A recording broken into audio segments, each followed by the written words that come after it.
It was astonishing. We've had to rethink the history of technology completely as a result of this single object. It's such a clever, extraordinary, sophisticated machine. Scientists keep saying the Antikythera mechanism was far more advanced than we ever thought. And here's the part that should genuinely unsettle you. Every time they aim a newer machine at it, that statement gets more true, not less. Anything from ancient Greece simply shouldn't have gear wheels. These were precision gears with teeth about 1 millimeter long. And this was just completely shocking. This is a hand-cranked lump of ancient bronze. It should be simple. Instead, each new scan keeps pulling out something that, by every rule of history, should not exist this early.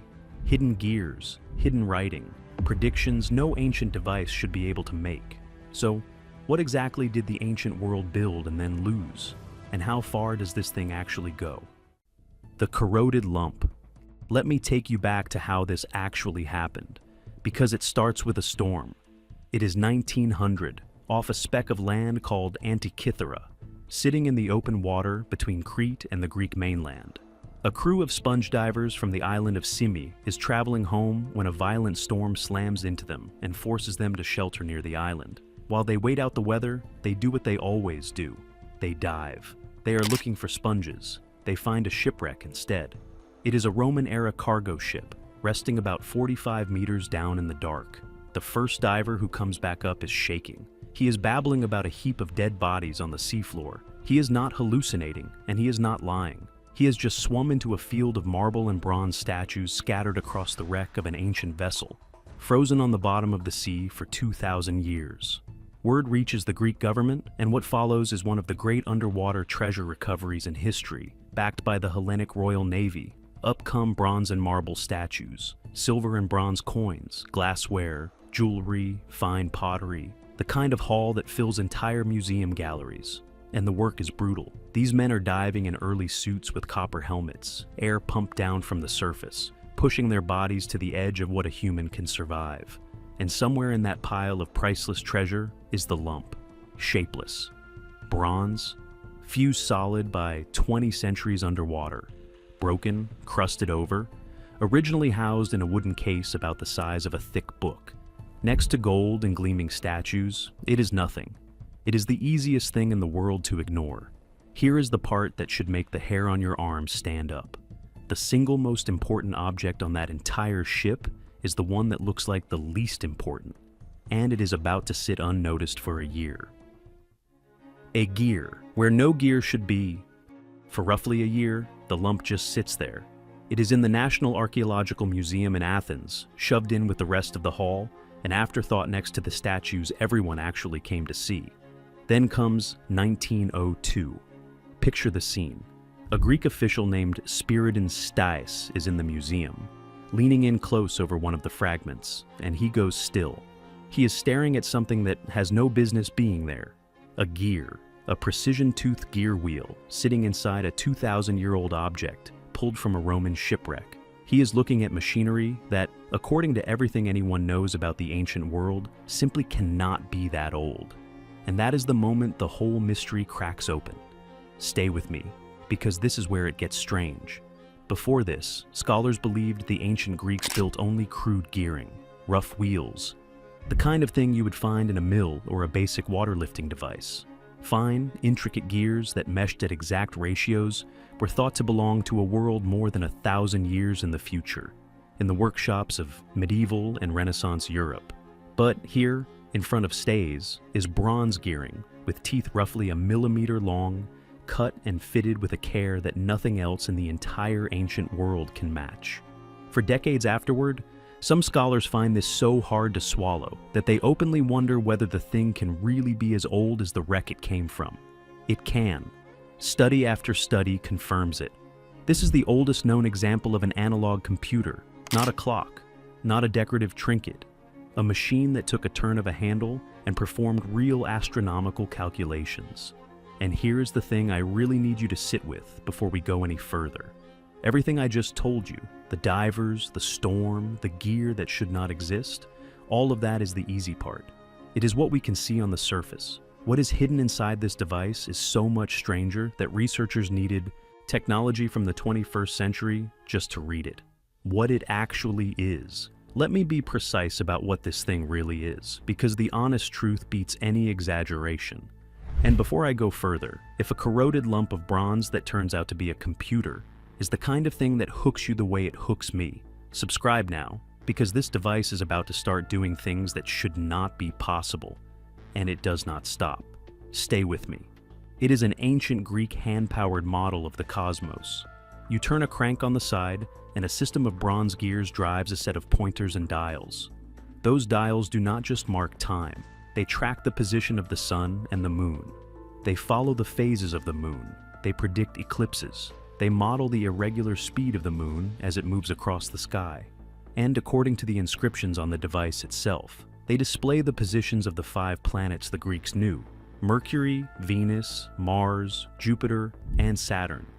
The instrument dates to roughly the 2nd century BCE, with proposed construction dates running across the late part of that century into the early 1st century BCE. And some studies argue for calibration dates earlier still. The ship it sank with went down around 70 to 60 BCE, dated by coins and other cargo in the wreck. For a long time, historians barely believed devices like this existed at all. The Roman writer Cicero, in the 1st century BCE, described mechanical models of the heavens, built in the time of Archimedes. Machines that could show the sun, moon, and planets moving the way they move in the real sky. For centuries, those accounts were waved off as exaggeration, because no such machine had ever turned up in the ground. This was the proof, and it had been sitting on the seafloor the entire time, waiting for a storm to drive the right boat to the exact right spot. But knowing what it does, and knowing how it does, it are two completely different things. Because the moment researchers tried to look inside the gears, they ran straight into a wall of solid, mineralized bronze that had not let go of its secrets in 2,000 years. And for most of a century, that wall held. The scan that changed everything. For decades, the device just kept its mouth shut. Early researchers studied it with photographs and basic X-rays, and they were not stupid. They made real progress.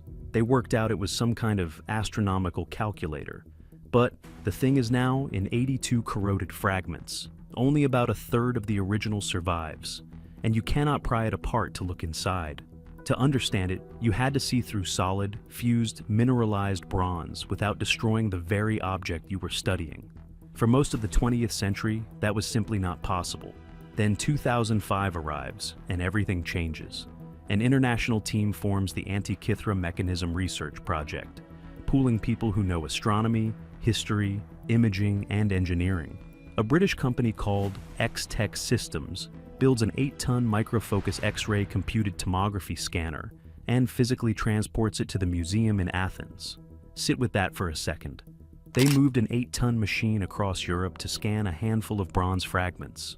That tells you exactly how much was riding on this. The scanner could X-ray the fragments slice by slice and rebuild the hidden interior in 3 dimensions. At the same time, a Hewlett-Packard imaging team lit the surfaces from dozens of angles to drag out faint engravings no human eye could see. Now, picture the room when the data resolves. Tony Freeth and his colleagues are watching the inside of this machine appear on a screen, layer by layer, structures no living person has ever seen. They are counting gear teeth that have been in total darkness since before the Roman Empire reached its peak. And then the text appears. Thousands of tiny Greek characters, hidden inside the fused fragments, unread for 2,000 years, surfacing in front of their eyes. They publish it in the journal Nature in 2006, and it goes off like a bomb in the field. But the inscriptions they just uncovered did something nobody was ready for. The machine had started to explain itself. The hidden instructions. Here is what stops people cold about those inscriptions. The scans pulled out thousands of characters of ancient Greek text, much of it buried deep inside the fused fragments where no eye had reached in millennia. And as researchers decoded it, the writing turned out to be a description of what the machine did. Astronomical labels, cycle descriptions, a list of planetary motions, text laying out the order of the cosmos. Researchers have described parts of it as something close to a user's guide, almost an instruction manual engraved straight into the bronze. Think about what that means. A huge amount of what we know about this device today did not come from the gears at all. It came from reading words a craftsman carved more than 2,000 years ago. Words that needed 21st century X-ray technology to be seen again. The machine talks. It tells you what it is. We just spent 2,000 years without the ears to hear it. And the more of it researchers read, the worse the problem got. Because the text kept describing things this machine had no business being able to do. The impossible gears. Now we get to the part that genuinely unsettles historians. Inside the surviving fragments, researchers have identified around 30 bronze gear wheels. Reconstructions of the complete machine propose well over 30 interlocking gears working together as a single system. The exact original count is still argued over, because so much is gone. But even what survives is enough to make engineers uneasy. These were not crude wheels hammered into shape. They had carefully cut teeth, arranged in trains that drove one another at precise ratios, so that turning one input crank set dozens of parts moving in coordinated motion. The mechanism used these geared trains to mechanize astronomical cycles that Babylonian and Greek astronomers had ground out over centuries of patient skywatching. And here is where it gets almost absurd. There is strong evidence the device modeled the moon's varying speed across the sky. The moon does not move at a constant rate against the stars. It speeds up and slows down through its orbit. The mechanism appears to reproduce this by mounting one gear slightly off-center on the face of another, joined by a pin sliding in a slot, so the output runs alternately ahead of and behind a steady rate. Read that again. Ancient craftsmen solved a real, difficult astronomical problem with nothing but bronze, geometry, and patience. And the front of the machine appears to have carried something even more complex, an epicyclic system, gears stacked on top of other gears, turning together to trace the looping motion of the planets. Nothing of comparable mechanical sophistication shows up anywhere in the world again until the great astronomical clocks of medieval Europe, more than 1,000 years later. That gap is one of the deepest unsolved puzzles in the entire history of technology. And it is about to get even harder to explain, because this machine could do something a clock cannot. The machine that predicted the sky. Here is the part that sounds like fiction. It is in peer-reviewed research. This device could predict eclipses. On the back was a large spiral dial, its groove winding around several turns instead of forming a simple circle. A pointer followed that spiral, tied to the Saros cycle, an eclipse cycle of 223 lunar months, a little over 18 years, known to ancient Babylonian astronomers. After one Saros, eclipses repeat in a closely related pattern. Set into specific month cells around the spiral were small symbols researchers call glyphs. The 2006 Nature work, refined by a further Nature paper in 2008, showed these glyphs were eclipse predictions. They marked whether a coming eclipse would be solar or lunar. The Greek letter for the sun meant a solar eclipse. The letter for the moon meant a lunar one. And the scheme went further still, encoding the predicted time of day of the eclipse and even characteristics like its expected magnitude and color. Let that land. This was not a clock. It was a hand-cranked bronze machine that let a person standing in the 2nd century BCE turn a handle, watch a pointer crawl along a spiral, and say, years in advance, when the sky would go dark and roughly when in the day it would happen. A second back dial, the Metonic dial, tracked 235 lunar months across 19 years, the cycle that reconciles the rhythm of the moon with the rhythm of the sun. The astronomy behind this took centuries to accumulate. The engineering to fold that astronomy into meshing bronze gears is honestly hard to believe for its era. And the physical evidence says it was done. Anyway, there is one more dial on the back though, and what it tracked tells you this machine was not just for astronomers. The game's dial tucked into the back is a small subsidiary dial, and when researchers decoded its inscriptions in a 2008 Nature paper, they found it had nothing to do with stars. It tracked a 4-year cycle of athletic games, the great Pan-Hellenic festivals, including the ancient Olympic Games, along with the Pythian, Isthmian, and Nemean Games. So this machine, capable of forecasting eclipses across decades, also told its owner when the next Olympics would be held. Here is why that small detail matters more than it looks. This was not some abstract toy locked in a scholar's study and never touched. It tied the grand cycles of the heavens directly to the everyday rhythm of Greek life. The festivals, the games, the calendar people actually live by. And that calendar is about to start a fight among modern scientists that is still going on, because almost nobody could agree on how it was even built. The cosmos on the front. For decades, the back of the machine, the eclipse and calendar side, was the part researchers understood best. The front was the deeper mystery, because almost nothing of its display survived. The inscriptions made the ambition obvious. They described the motions of the sun, the moon, and all 5 known planets, shown as a model of the Greek cosmos. But how the gears actually produced that display, nobody knew. Then, in 2021, the UCL Antikythera research team, led by Tony Freeth, published a new reconstruction in the journal Scientific Reports. They proposed the front as a cosmos display, the planets shown in rings moving the way the ancient Greeks believed they moved through the heavens. They worked out how the device could mechanize brutally complex planetary cycles, including a 462-year period relation for Venus and a 442-year relation for Saturn, recovered using a mathematical method tied to ancient Greek thinkers, then built into gearing. The team called the result a creation of genius, an astronomical compendium of staggering ambition, weaving Babylonian astronomical cycles, mathematics from the tradition of Plato's Academy, and Greek astronomical theory into a single machine of bronze. Here is what I want you to notice.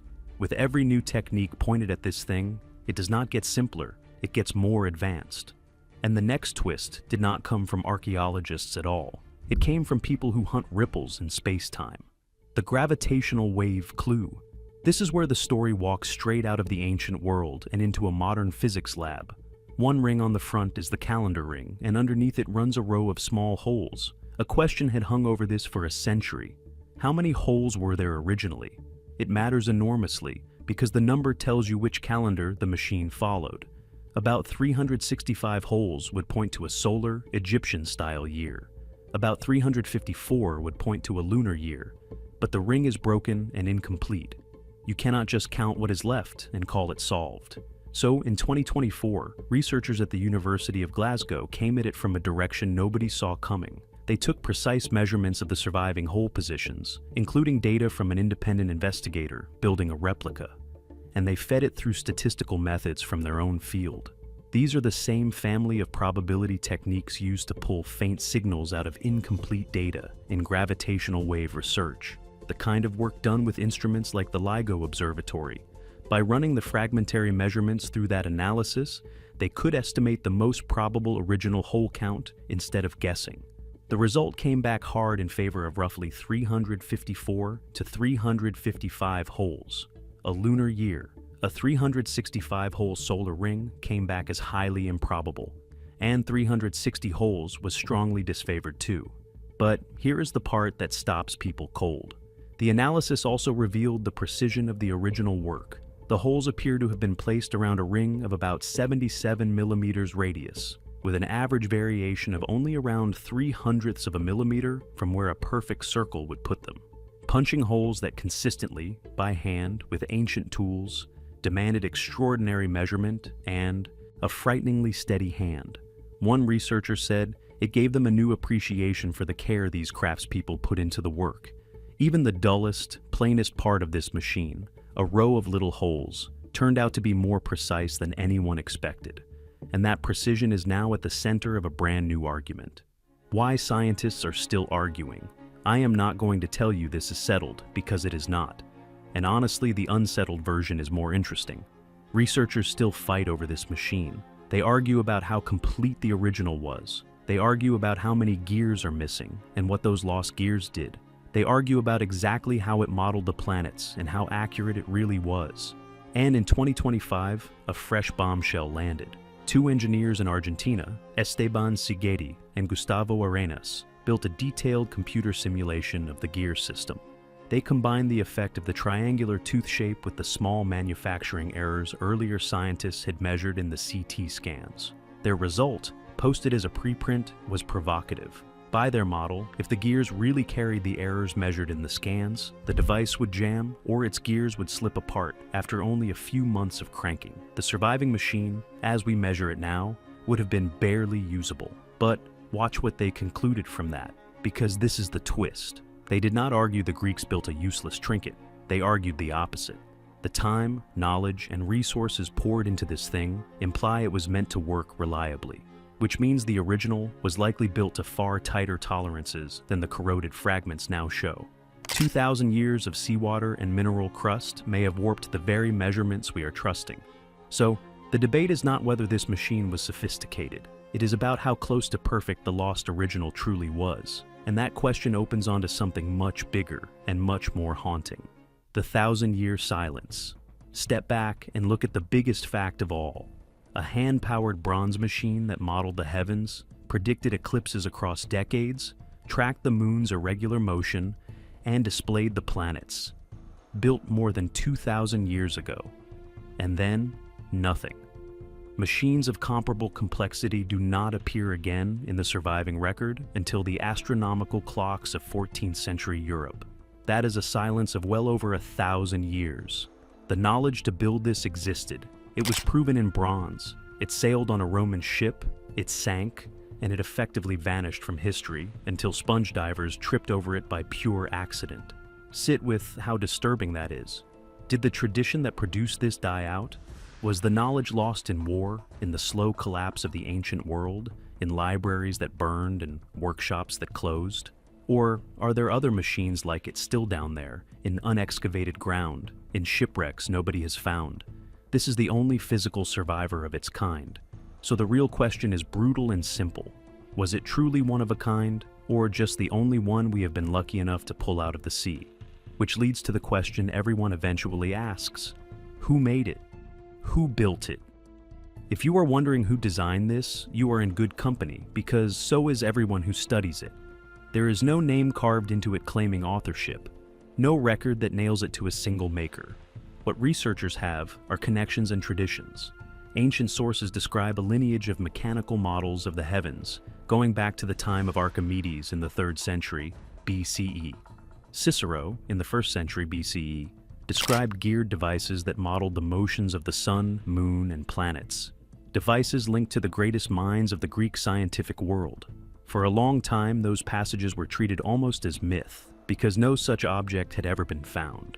This machine turned the myth into hardware. The sophistication of its astronomy points toward the great scientific centers of the Hellenistic world. Scholars have discussed possible links to the island of Rhodes, a renowned hub of astronomy in that era, and to the broader astronomical tradition of that time. But careful researchers stop short of naming a single builder because the evidence does not allow it. And what the evidence does suggest is stranger than any one name.